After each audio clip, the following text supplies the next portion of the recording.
Hi friend, welcome to the Company Law Adjudication and Appeal Series. Today we are discussing Bangalore ROC adjudication order for the violation of section 90 of the Companies Act. Dear friend, first we see what are the legal provision of section 90 of the Companies Act, what are the compliance and reporting requirement, and what are the consequences of non-compliances of this section. And then see facts of the case in this case and what are the adjudication order passed by the regulatory authority. First, we see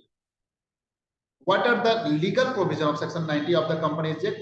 Here is the specs of the section 90 of the Companies Act, and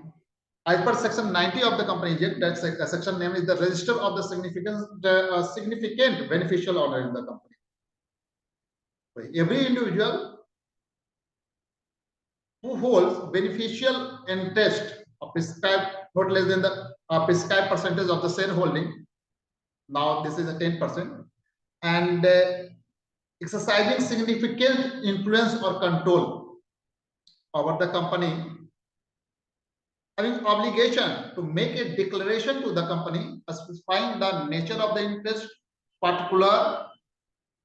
in prescribed manner and within the prescribed time period of the beneficial interest or right, or any changes there. Subsection 2 says that every company shall maintain a register of interest declared by the individual under subsection 1 and changes therein, which shall include the name of the individual, date of birth, address, details of the ownership, and other particulars as been prescribed in the rules. And further subsection 3 says that this register shall be open to inspection by any member of the company on the payment of the prescribed fee. And subsection 4 says that every company shall file a return of the significant beneficial owner of the company and change it therein with the ROC containing name, address, and other details as prescribed in the rules. And further, subsection 4A says that every company shall take necessary steps to identify an individual who is significant beneficial owner in relation to the company and require him to comply with the provision of this section. And further, subsection 11 says, 11 of this section says that if any violation of subsection 2, 3, and 4 and 4A, 2, 3, 2, 4, and 4A, there is the as per subsection 11, if a company required to maintain register under subsection 2 and file the information under subsection 4, that is return of the beneficial ownership, and required to take necessary steps under section 4A, fails to do so or denies inspection as provided therein, the company shall be liable to penalty of 1 lakh rupees, and in case of the continuing failure, with further penalty of 500 rupees for each day after the first during which such failure continues, subject to maximum of 5 lakh rupees, and every officer of the company who is in default shall be liable to penalty of 25,000 rupees, and in case of the continuing default, with further penalty of 200 rupees for each day after the first during which such failure continues, subject to maximum of 1 lakh rupees. This is the penalty for the violation of subsection 2, 4, and 4. Now we see the case law passed by the Bangalore ROC recently on 9th November 2022 and published December on portal. Here company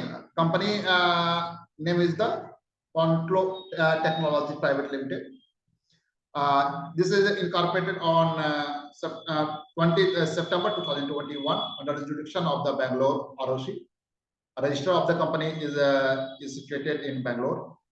and as per subsection 4 of section 90 of the Companies Act,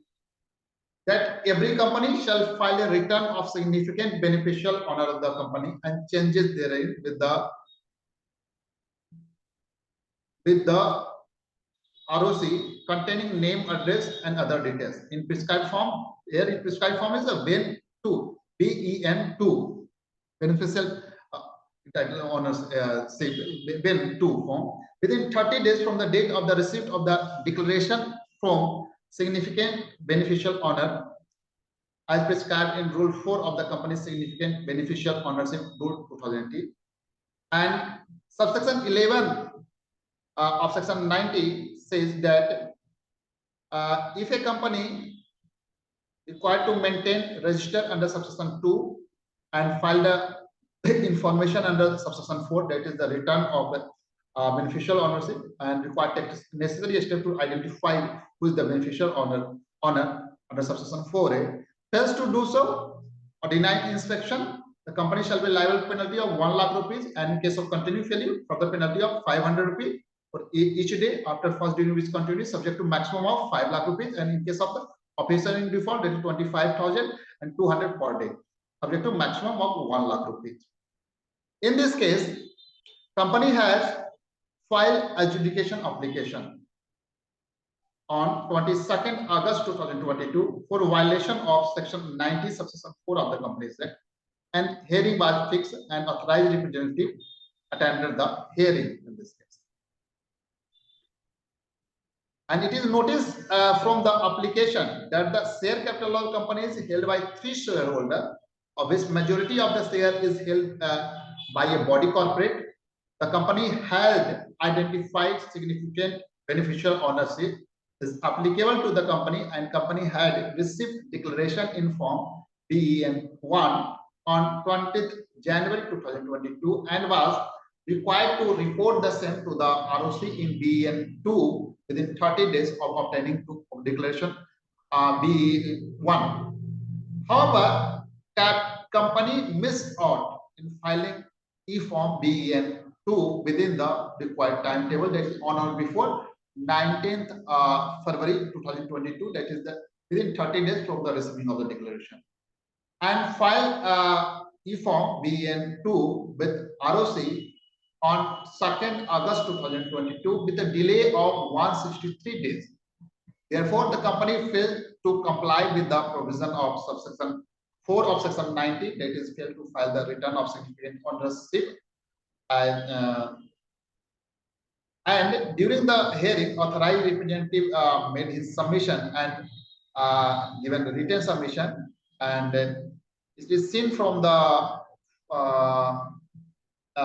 BEN2, that is the return of the beneficial ownership. 99.98% of the company share held by the USA company. Hence, the company is not a small company as defined under section 2, subsection 85 of the Companies Act,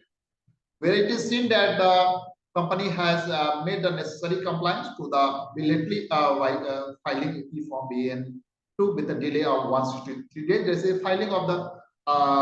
return of beneficial ownership with 163 day delay,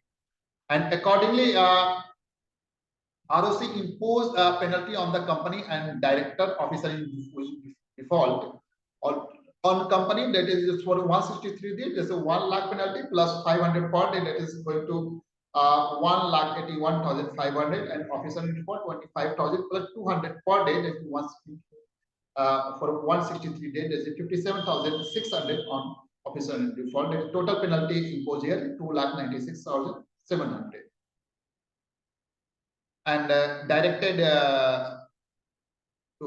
pay the penalty amount from their own sources through MCA portal within 60 days from the date of receipt of order, and need to file INC 28 as per the provision of the Act,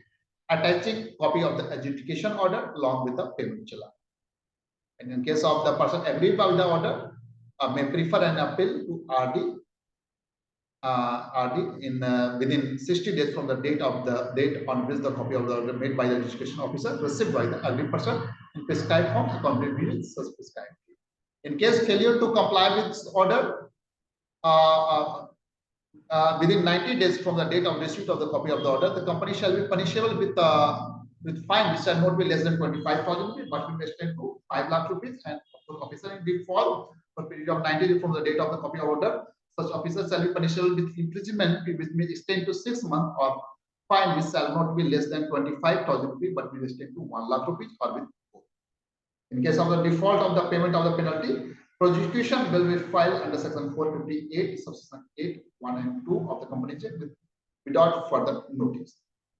And this is the adjudication order copy. You may get this adjudication order from the portal, MC portal, or if you require this copy, you also give in your number in comments box. Yeah, give your email ID in comments box. Thank you so much for watching this update.